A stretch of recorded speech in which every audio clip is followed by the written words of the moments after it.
आज हम लोग एनटीपीसी में जो एग्जाम बार बार पूछा जा रहा है, रीजनिंग में मंजिल वाले प्रश्न, डब्बे वाले प्रश्न, इस प्रकार के सवाल को हम लोग देखेंगे जो बड़ा बेहतरीन सवाल है और एग्जाम में बार बार पूछा जा रहा है। तो चलिए हम लोग शुरुआत करते हैं। आइए ध्यान दीजिएगा। कहा गया है ए बी सी डी ई और एफ एक ही इमारत के 6 अलग अलग तलों पर रहते हैं। तल है, इमारत में सबसे निचले वाले तल का क्रमांक 1 है, उसके ऊपर तल का क्रमांक 2 है और उसके ऊपर इसी तरह आगे जो है क्रमांक 6 है। और बोला गया डी और एफ जिन तलों पर रहते हैं उनका गुणनफल कितना है? 10 है। सी ई के ठीक ऊपर वाले तल पर रहता है और बी और डी जिन तलों पर रहता है उनका योगफल जो है 11 है। और ए और ई के बीच में कितने व्यक्ति हैं? तो तल वाला जब सवाल रहेगा ना तो आपको ज्यादा कुछ करना नहीं है, आप एकदम बेहतरीन तरीके से इसको समझने का प्रयास कीजिएगा। बड़ा आसानी से हम बताएंगे इसको, ठीक है? तो ध्यान देना है, 6 को पहले आप कॉलम बना लीजिएगा। 6 कॉलम बना लेना है एकदम। आप देखिए नंबर बैठाइए नीचे से 1 2 3 4 5 6, सही है। उसके बाद आप लोग नीचे से पढ़िएगा, करा कि डी और एफ जिन तलों पर रहता है उनका गुणनफल 10 है। डी और एफ, तो गुणनफल 10 कब होगा? जब 5 दूनी 10। तो देख लीजिएगा, डी को यहां बैठा दीजिए, एफ को कहां बैठा दीजिए? यहां। अभी इसका फिक्स जगह नहीं है, हम बदल भी सकते हैं, ठीक है?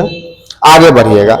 आगे करा बी और डी जिन तलों पर रहता है उनका योगफल कितना है? 11 है। बी और डी जिन तलों पर रहता है उनका योगफल कितना है? 11 है। बी और डी, तो अगर यहां डी रखा गया तो यहां क्या रखाएगा? बी को रख दीजिएगा। तो बी और डी का देखिए योगफल 6 5 कितना हो गया? 11। अभी तक तो सही है। आगे बढ़ते हैं। आगे क्या कहा गया? आगे ध्यान दीजिएगा, और कुछ डाटा छूट रहा उसको हम लोग पढ़ते हैं। कहा गया है सी के ठीक ऊपर यानी कि ई के ठीक ऊपर कौन रहेगा? सी रहेगा। तो देखिए 2 को जगह लगातार खाली है। कहा गया ई के ठीक ऊपर कौन रहता है? सी रहता है। बैठ गया। एक जगह जब खाली बच गया तो आप जो बच गया है उसको भर दीजिए। तो सबको सब हम लिख दिए हैं, तो बताइए बचा इसमें कौन? ए बच गया। तो हमसे पूछा गया ए और ई के बीच में कितने व्यक्ति हैं? ए यहां है, ई यहां है, इन दोनों के बीच में कौन व्यक्ति है? एफ, यानी एक व्यक्ति है। तो हमारा इस सवाल का जो उत्तर होगा क्या हो जाएगा? 1 हो जाएगा। सवाल है ए बी सी डी ई और एफ एक ही इमारत के 6 अलग अलग तलों पर रहते हैं, सही है। इमारत में सबसे निचले वाले तल पर क्रमांक 1 रहता है, सबसे ऊपर वाला तल पर 6 रहता है। एफ एक सम संख्या वाले तल पर रहता है लेकिन 6वें तल पर नहीं रहता है। लेकिन एफ जो बोला 6वां तल पर रहने वाला नहीं है। डी और एफ जिन तलों पर रहता है उनका योग कितना है? 7 है।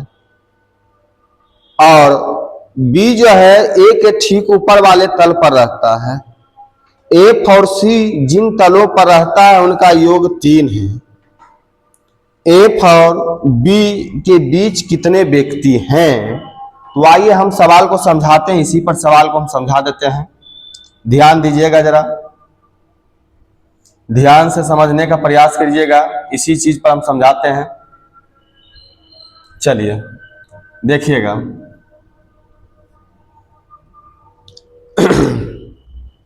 एफ एक सम संख्या वाला रहेगा। एफ को आप यहां भी बैठा सकते हो, एफ को आप यहां भी बैठा सकते हो, लेकिन एफ को यहां नहीं बैठा सकते हैं क्योंकि बोला गया है लेकिन 6ठा तल पर एफ रहेगा नहीं।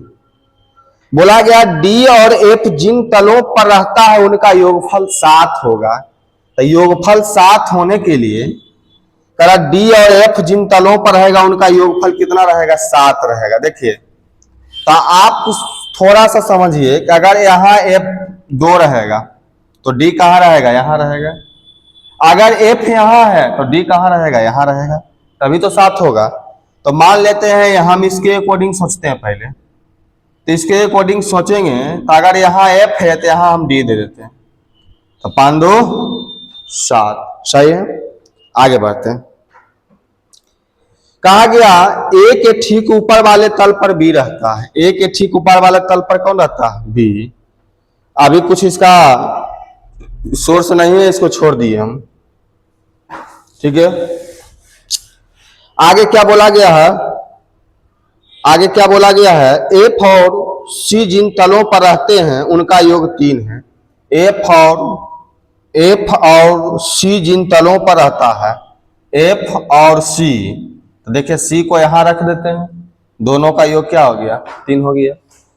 यहां तक सही है, सही है जी। आप देखिए एक चीज आप ध्यान रखिएगा, एक लाइन हम ऊपर छोड़े थे कि ए के ठीक ऊपर वाले तल पर कौन रहेगा, बी। तो ए को यहां रखिए, बी को कहां रखिएगा, यहां रखिएगा।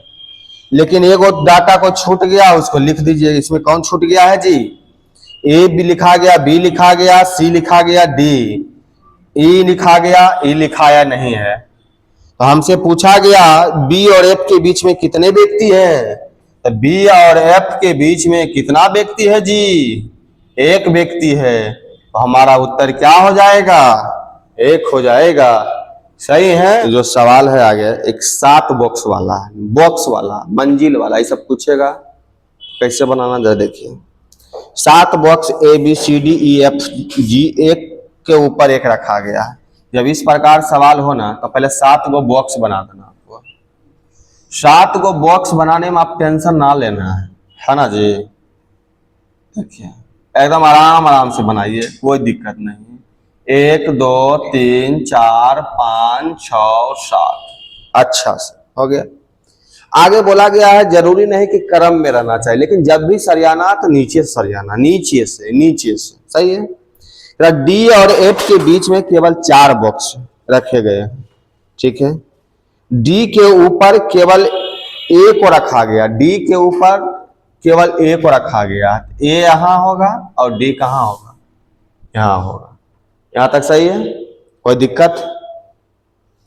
आगे बोला गया है जी और सी के बीच में 2 बॉक्स है, लेकिन कहां रखेंगे पता नहीं। आगे पढ़िए। करा ई को बी के ठीक ऊपर रखा जाएगा, ठीक है, इसको भी बारे पता नहीं है। लेकिन जी को ई के ठीक ऊपर नहीं रखा जा सकता है, इसको भी छोड़ दीजिए। एक लाइन ऊपर आप छोड़े हैं कि डी और एफ के बीच में को बॉक्स, 4 बॉक्स। तो डी यहां डेल है, 1 2 3 4, तो एफ को कहां बैठाइएगा, यहां बैठा दीजिएगा। सही है, कोई दिक्कत तो नहीं है। आगे आइए। अब धीरे धीरे एडजस्ट करते हैं हम लोग, है ना। पढ़िए। कहा सी और जी के बीच में 2 बॉक्स हैं, सी और जी के बीच में को बॉक्स हैं। तो ऊपर से बैठा है, सी को यहां और जी को कहां बैठा दीजिए, यहां। 2 बॉक्स हो गया, बैठाते जाना है। कहा ई को बी के ठीक ऊपर रखा गया है, ई को बी के ठीक ऊपर, तो बी यहां है, ई और कहां, यहां है। और आगे एक लाइन बोला जी को ई के ठीक ऊपर नहीं रखेंगे, ई के ठीक ऊपर जी तो नहीं है, क्या है, नीचे है। तो हमसे पूछा गया है कि ई के नीचे कितने बॉक्स रखे गए हैं, तो बताइए ई का नीचे कितना है, 1 2 3। ई के नीचे के बॉक्स 1 2 3, तो हमारा उत्तर की हो जाएगा, देखिए 3 हो जाएगा। सवाल की ओर हम लोग चल रहे हैं, सही है। ए बी सी डी ई और एफ एक इमारत की 6 अलग अलग तलों पर रहते हैं, ठीक है। इमारत में सबसे निचले तल का क्रमांक 1 है और उसके ऊपर के तल का क्रमांक कितना है, 2 है। और इसी तरह सबसे ऊपर के तल का क्रमांक कितना है, 6 है। सही है जी। तो तल वाले सवाल, डब्बा वाला सवाल जब भी रहे तो हमने पहले क्या बताया आपको, पहले बॉक्स बना दीजिए, आराम से बनाइए जी। के गो 6 गो, 1 2 3 4 5 6।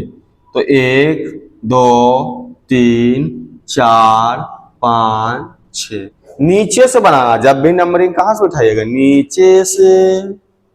आइए आइए क्या करा, एफ और ई जिन तलों पर रहता उनका गुणनफल 15। तो 15 कैसे होगा, 3 5 15 आ गए कि नहीं। तो आइए एफ को आप अगर यहां बैठा देते हैं, ई को यहां बैठा देते हैं, ये चेंज भी हो सकता जगह। अभी हमने 15 कर दिया, सही है, चेंज भी हो सकता है। आगे पढ़िए, करा बी के ठीक ऊपर वाले तल पर कौन रहेगा, सी रहेगा। तो बी तो है ही नहीं, तो बैठेगा कहां, अभी छोड़ दीजिए इसको। आगे बोला गया है कि डी और ई जिन तलों पर रहता उसका योगफल कितना होगा, 7 होगा। तो 7 कैसे होगा जी, 7 बताइए कैसे होगा। यहां बोल रहा डी और ई, तो ई तो यहां हो गया और ई यहां हो गया, तो डी कहां होगा, यहां। तो 4 3 7 हो जाएगा ना, 4 3 7, सही है। आगे बढ़ते हैं, हमसे पूछा गया और कुछ बात है। बोला गया बी के ठीक ऊपर वाले तल पर कौन रहेगा, सी। तो बी के ठीक ऊपर वाला तल पर कौन रहेगा, सी, सही है। सब के सब तो बैठा दिए, जो बच गया एगो, जो बच गया उसको बैठा दीजिए। कौन बच गया जी, इसमें जरा देख लीजिए, ए बच गया है। तो हमसे पूछा है कि बी और डी, बी और डी, तो बी और डी के बीच में को बंदा है, 1 और 1 2 बंदा है। तो इस सवाल का उत्तर हमारा क्या हो जाएगा, 2 हो जाएगा।